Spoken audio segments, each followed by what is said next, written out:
Thank you very much, and thank you very much for the kind invitation to speak here. I'm very sorry not to use English language, but please believe me, you wouldn't like me to speak your beautiful language. It's better this way. Well, I'm here to talk about ships waste handling and about first about DC's recommendations concerning collection of waste from vessels. And I will come to the frame conditions, so what's going on the European scale, in which legal conditions, which legislation do we find on the European scale. And finally, I will go into detail about outcomes of various projects along the Danube, about technical and economical aspects of the ship waste management. But let's start with the DC's recommendations. They are issued since the mid-1980s. So as you see here from this date,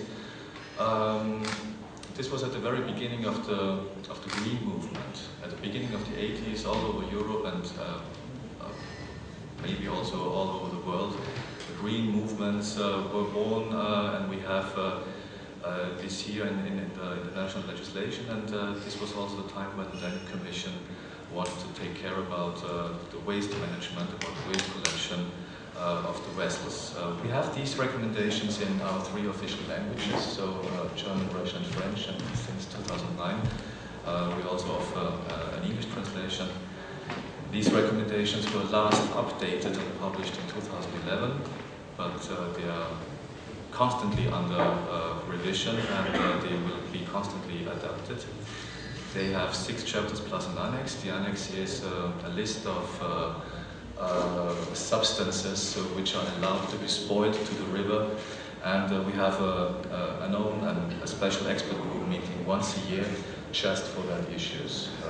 They meet every March, so next time will be March 2015. The Danube Commission's recommendations are, as it named, recommendations, so they are not binding. They, every nation, every member state of the Danube Commission is free to put these recommendations into their national legislation, but it is not a must. So we found out that it is really needed that we have an international agreement concerning the ship waste, because navigation is international.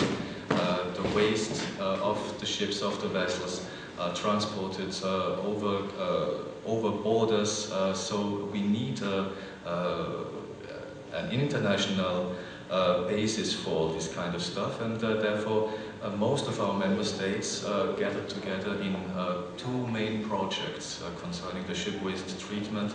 This was first the Wander project, and secondly the Co-Wander project, which is just a prolongation with different topics, but on the other hand it's just a prolongation of the Wander project. And these projects have been co-funded by the European Commission.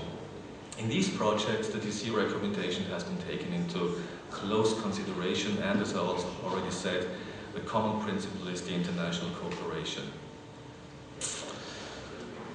What about the frame conditions? So let's talk about the legal aspects here. You see here a No. Yeah. Ah, yeah. You see here a European map, so just a part of Europe. Up in the left corner, you find this red frame where the CDNI Waste Treaty is enforced. This is legally binding for the signature states. So this means amongst these states are Germany, Netherlands, France, Belgium, and so on. So we have here already existing, already operating framework of a ship's waste management system, including every respect. So from the collection to the financing model, everything is here. Then we have here the rest of the Danube, let me say it that way, because as I said, Germany is member of the CDNI Treaty, so of course the upper stream, the German section of the Danube, is also covered by that. But starting from the German-Austrian border down to the Black Sea, we have the DC's recommendations. As I told you, recommendations, which is just a basic guideline. And we have different national systems. And when I say different, I really mean different. Here at the Sava region, we have the regulations from the Sava Commission. This is their field of competency, and we have this. And here in the Black Sea, we have the competency of MAPO, which there's also, even here is a regulation. But above all that, we have additionally here European Union's legislation, the Waste Framework Directive, the Water Framework Directive, the Danube River Protection Convention, and plus 2 additional things. One is from the UNEC in Geneva, the 70, Chapter 10 is regulating somehow also the chip waste treatment, and we have the Basel Convention. So this is the flow we are moving, we are using here, and we have to find compromises which fulfills all the needs. So there might be some people who say, yeah, we have the CDNI treaty. This is already existing, and the CDNI is basically open to everyone. So every member state every state who wants can simply ratify it and be member of the CDNI treaty. Would be simple, would be easy, if it would not be the Danube. And the Danube has one speciality: it is special. The Danube is special compared to every river in the world. So we have at least 2 major issues concerning the CDNI treaty. One major issue is the list of substances which are allowed to be spoiled to the river. And here we have the fact that the CDNI allows more substances to be spoiled to the river than our national legislation allows. So in other words, if we take the CDNI as it is today, it cannot be ratified on a national basis in various Danubian countries. So you could say, but we have 2 options. Either we change the list of substances in the CDNI, or we change national legislation. Yes, it's true, we could change both, but this takes time. And this is not a single solution, because we have still a second issue, and this is, from my perspective, not so easy to solve. We have the issue of the financing model. And here I have to explain to you how the CDNI functions. The CDNI is financed based on the gas oil consumption of the vessels. So whenever a vessel stops at a bunkering station for gas oil, the skipper has a chip card. He goes to an electronic device at the bunkering station. He holds the chip card there, and bing, the money is transferred directly to the CDNI accounts. So this means that you need fixed locations for the bunkering stations, and you need a full equipment with these electronic devices which are constantly online. And this is not possible on the Danube. You might question yourself why it is not possible. It is simply because we don't have just fixed located bunkering stations. Various stretches along the Danube, and starting from Austria down to the Black Sea, so wherever you are on the Danube, it is possible that you cannot find a fixed bunkering stations. Your vessel will be supplied by mobile tank lorries.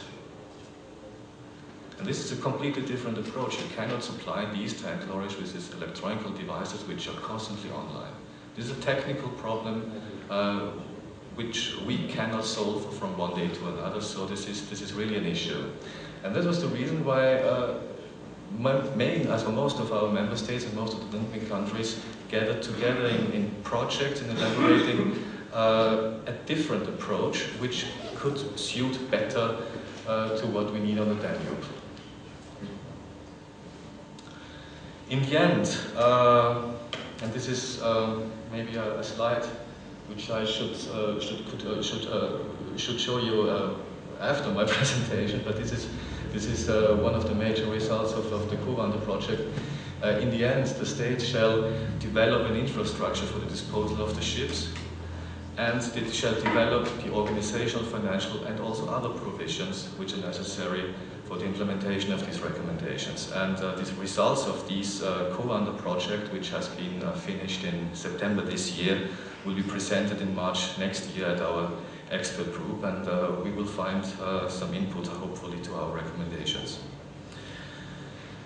But let's talk about the ship waste management at all. So the ship waste management, I mean, there are some parts of it. First, you have to talk about the fleet. What are the responsibilities of the fleet? What kind of infrastructure do you need? Financing. Everything costs money. Who's going to pay it? How is it financed? You need controls. Because if you want to implement a system, you have to make sure that everyone uses the same system and we don't have a violation of the system. And finally, all this together needs international cooperation. But let's start with the fleet. Well, it is easy to say, it generates the waste, various types of waste. It starts from basic personal waste from every skipper, from the crew, and goes down to bilge water and other waste material due to the cargo. So it is clear that someone has to pay for it, and our project said the fleet has to contribute to the costs. So this put together determines the infrastructure and the capacity needed, and therefore these projects investigated the fundamental things, and they went to the vessels registers, they made interviews, they used logs to get all this information. And one of the findings was that the Danube fleet consists of approximately 1,600 vessels. These are the vessels they found registered. But the next sentence is quite interesting. They found out that just 800 of these 1,600 are really in operation. And you might question why. And I think Mr. Shimon Gatti gave you already a little hint why this is that way, because the Danube as an overall waterway is in very poor condition. The project calculated a bilge water amount, approximately bilge water amount of about 7,500 tons. But here's the problem, that it was not possible to differentiate the data between the vessel types. So the co-founder project says that maybe further research is needed on these types. Concerning the infrastructure, well, it's clear it has to be user-friendly. If it's not user-friendly, no one will adapt it. No one will need it. No one will use it. It has to be provided in a sufficient density. If you have to go for 1,000 kilometers to find the next waste disposal area, then you will simply forget about it. You need it in a sufficient density. And it has to be a cost-effective network of reception infrastructure. So what the project did was they made a comprehensive analysis of various network alternatives, and they created a simulation software where it was possible for them to make a cost-effectiveness analysis concerning all these infrastructure networks. The results of this research was that way, that the project found out that basically sufficient capacities are available, but the distribution of these capacities is not proper, and that the legal framework creates obstacles. The second result was they found out that improving capacities would increase the costs unnecessarily. I mean, this doesn't mean it is cheap, but it will not be that much. And the costs are estimated from 1.5 million to 5 million per year. And they found out, but this is no question, I think, that international cooperation is needed to utilize the potential of an existing modern infrastructure. Concerning the financing, they found out that we need a harmonized financing system to cover the existing costs. It is seen by the projects that indirect payment should be in use, and the polluter pays principle is the option of choice.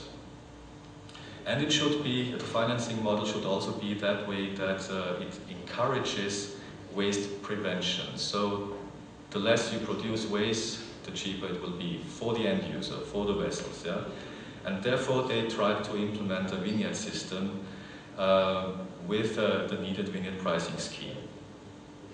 And this brings me now to the pricing scheme. So what is the price a skipper, a vessel has to pay for it? And the project says the fees shall be based on engine power. You might question this, and personally I question this a lot, because I don't see exactly, it's not self-explaining that there's really a close relation between engine power and the amount of waste. But the project said vessels with a higher engine power would pay higher fees. They said this is in line with CD&I plans at the end of the project, but I think there already had been a little change. So they made vessels and vignette categorization by engine power. But what's here on this slide, you see that this is here a comparison between bilge water and engine power. You cannot really see a clear correlation between bilge water and engine power. So you see maybe also this basic principle of engine power and vignette price shall be revised, or maybe there's a better option to that. But we will see. We're not at the end of this discussion. A finding of this of the project was a range of vignette prices. So based on the assumption that we have just 800 vessels under Danube operating, they have minimum and maximum values as shown on this picture. But of course the prices will depend on how many states join the system. So the more states will be here, and here we are again on the international level and on the necessity of having an international agreement. These prices depend on the states, on how many states. And all waste prevention measures shall result in a reduction. So that's clear. We also want to teach the navigation at all to prevent the waste production, waste amounts. Now let's talk about control, because if you want to implement something, you need also some tools for controlling it. You have to control are the vessels equipped with a valid vignette, are the disposed amounts there, the control of used oil logs. And these kind of stuff can be supported by electronic tools, by already existing electronic tools, just like such as the river information system. But just in the case you are able to solve some privacy issues. We are working on that because this is not the only privacy issue related to the river information services. So the river information services could do a lot more for us and for the controlling, but we always have the issue of privacy here. The financing model, as I told you, this should be an electronic vignette system. This should be centralized, comprehensively tested in 6 countries. This is already done, and it was based on these experiences, it was improved, and so the project already established and elaborated a second electronic vignette system. So this is based on these on the experiences of these pilot tests. Here you see some things and of these level 2 electronic vignette system. And here I'm finally at the international cooperation and the explanation why it is. I already told this. Inland navigation is international, so the ship waste management must be international. We have waste, if you want to say import, export, cross borders. So we have to have a legal framework which allows us to make this.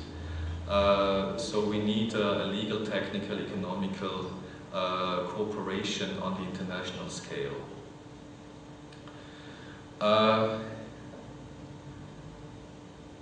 And here are just recommendations of the co-founder project. So we need a common operation scheme. We need cross-border transport of waste. So this is somehow where a new convention comes into place. We need clear rules for eligible costs. We need a stepwise implementation, including pilot operations, but this is already underway.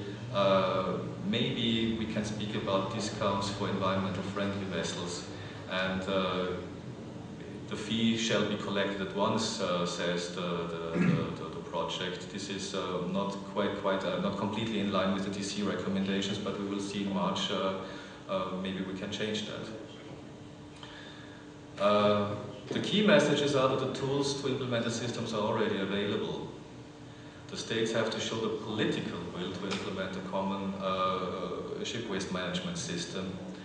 And also the expertise is available now because we have some years of project experience so far. And if we start doing it again, we have to start not at zero, but maybe not at an earlier stage than we have today.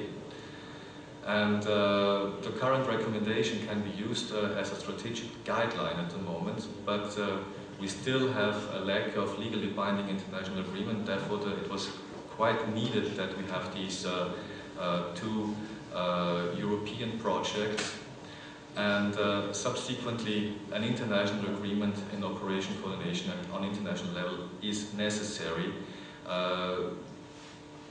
We are working on that. Kuwanda has supported the implementation of the DC recommendations in various ways. So we have the electronic vignette system, we have the proposal for an international harmonized network, and we have also the development of a joint action plan. And my conclusion for today is that the environmental demands on all transport modes, including inland navigation, are increasing. Proper and cost-effective ship waste management is part of an integrated development. And at the same time, inland navigation along Danube faces obstacles such as not optimized navigation conditions.